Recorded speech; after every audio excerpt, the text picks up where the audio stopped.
Optimus is going to be a platform to do work. AI LLMs are going to be a platform to solve problems, just like the smartphone was a platform to serve you digital interfaces for cloud computing over the last decade. And those platforms are going to change everything faster than everything changed for the last 15 years. It's like we are one giant execution away from having that insane future that feels like too good to be true, but is it really? You know, they're on top of that, artificial intelligence.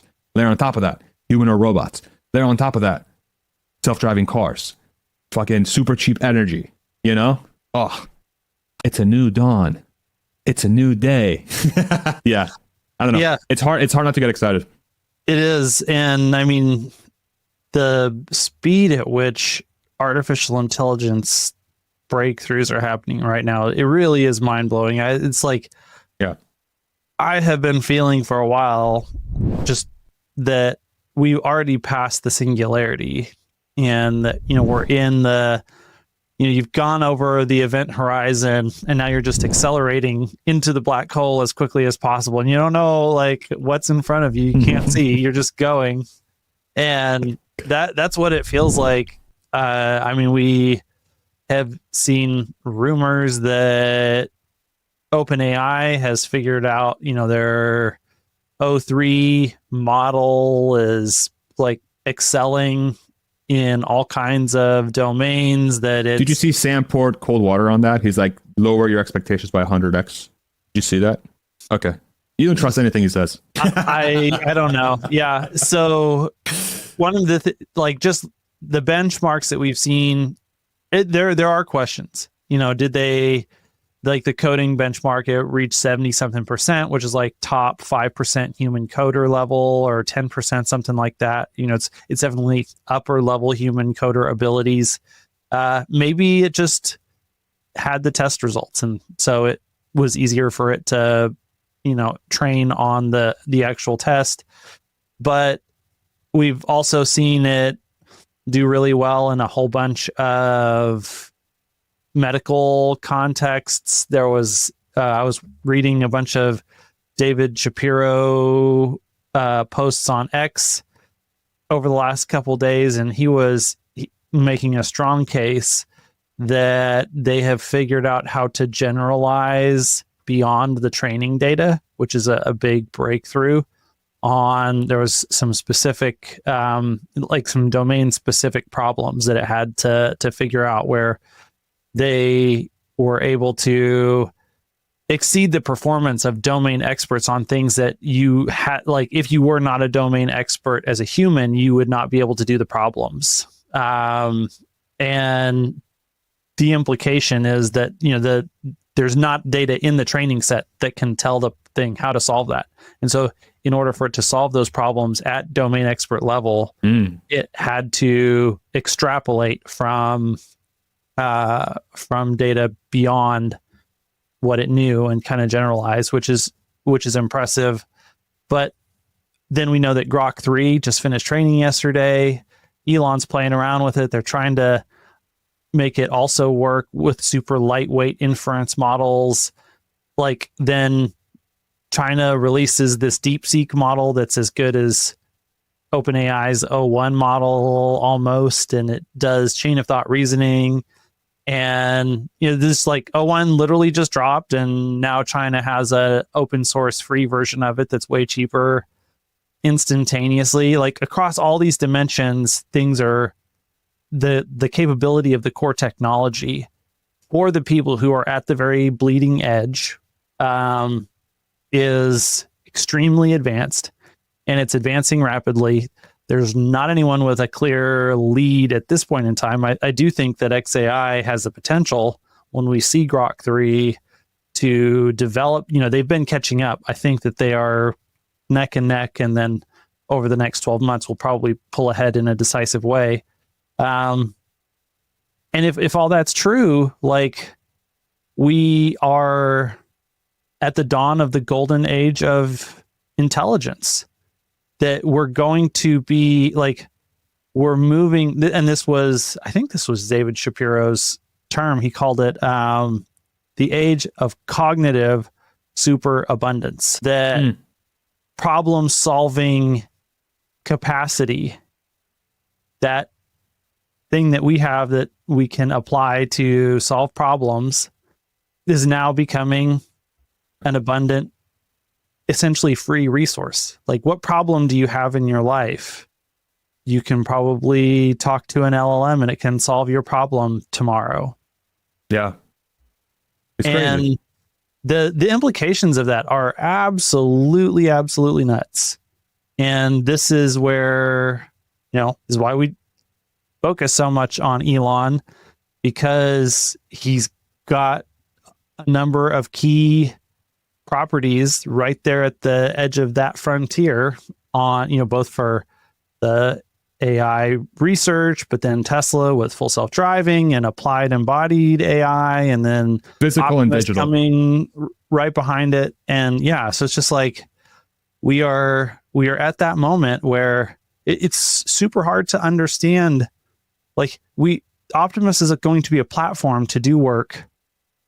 AI LLMs are going to be a platform to solve problems, just like the smartphone was a platform to serve you digital interfaces for cloud computing. Yeah. Over the last decade. And those platforms are going to change everything faster than everything changed for the last 15 years. The thing that I've been so trying to solve at a root level, like with this thing that we're building, this channel, this media company, or whatever you want to call it, is and really banging my head against the wall with artificial intelligence on how to solve this problem in the back end, is like, what is the best way to present the most valuable information in any domain as precisely and as maximally absorbable as possible, so that the transfer of key knowledge from the ether to an individual is maximized, right? Essentially, how do you optimize the cutting out of BS and just get the key insights and the key information in the brain of the person that wants to put it in their brain in any domain?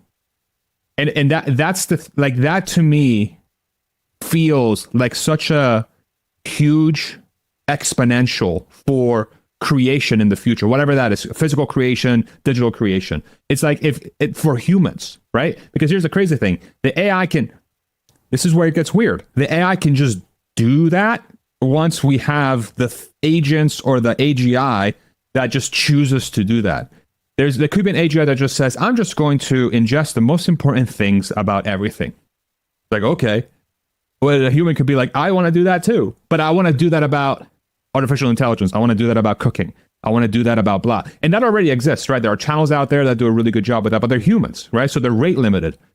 How are they rate limited? They're rate limited by their personal experience, and they're rate limited by how much content they can create with their physical body. But artificial intelligence is not limited by any of those things. The only thing they're limited by is by compute and energy and inference and data. But these are all things that you can scale quasi-infinitely, right? Outside of data, because you're limited by reality. Unless, again, you create simulations that, anyway, this is where it gets weird. Yeah, right? and I mean, Elon says that video data is, you can scale that quasi-infinitely, because if you can take videos at the very large scale and the very small scale and go anywhere and everywhere in the universe, then you can collect all the data that exists in the universe. Yeah. And it's like, is there value in an AI training on simulated data that's not part of the real world?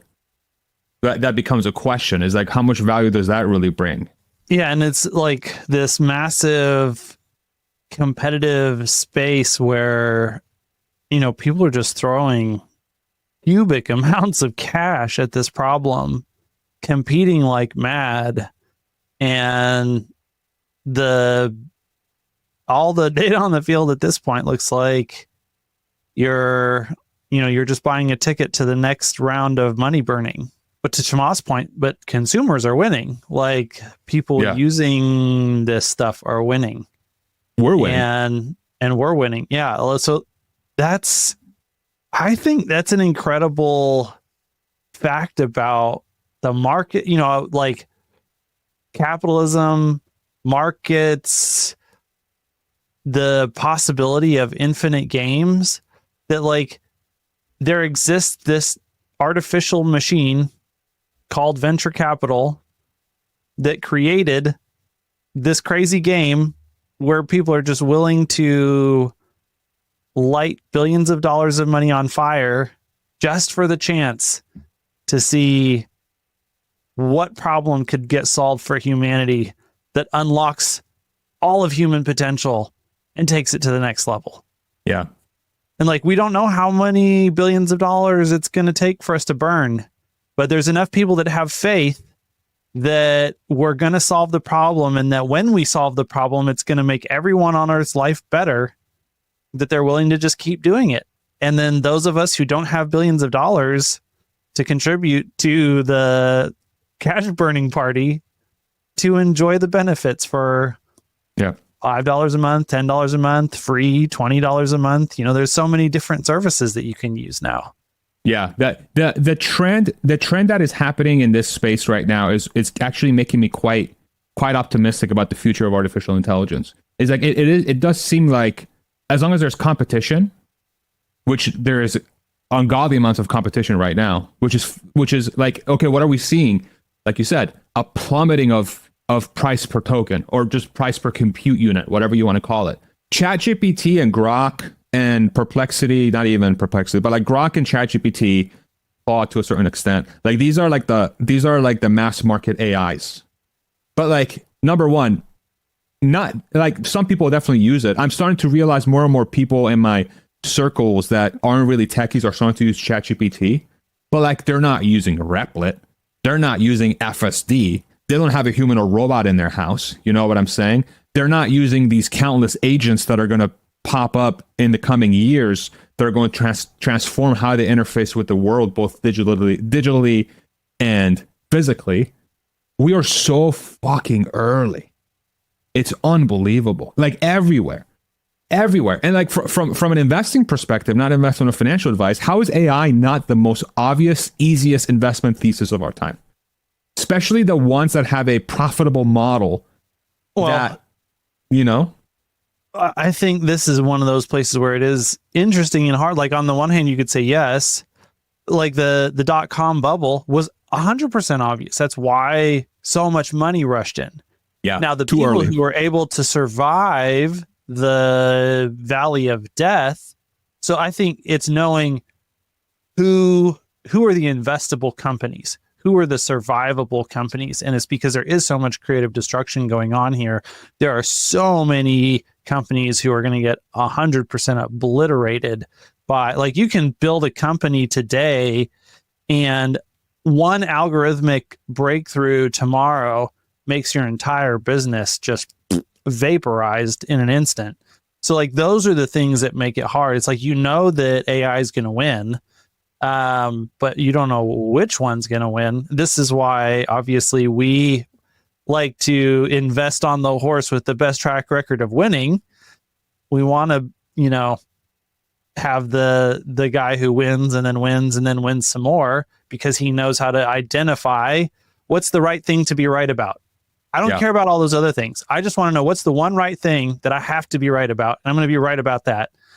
And, if you invest in him, I think you have a much higher chance of surviving this coming wave of, creative disruption and destruction that is going to wipe out so many different things.